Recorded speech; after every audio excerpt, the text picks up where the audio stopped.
پھر فرمایا مسلمان کا رشتہ مسجد کے ساتھ ایسا ہو کہ وہ مسجد کو روشنی کرے۔ سیرت کی کتابوں میں آتا ہے حضرت تمیم داری رضی اللہ تعالی عنہ شام کے سفر پر گئے اور پھر وہاں تھوڑا سا تیل لایا۔ جب واپس آئے تو جمعرات کا دن تھا۔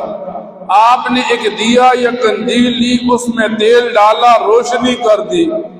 نبی کریم صلی اللہ علیہ وسلم مسجد میں آئے تو دیکھا روشنی ہے۔ آپ بڑے خوش ہوئے۔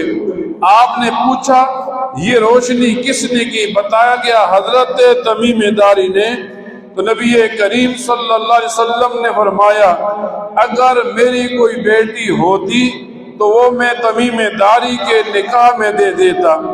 فرمایا ایک مسلمان کا مسجد کے ساتھ تعلق یہ ہے کہ وہ دور سے چل کر آئے۔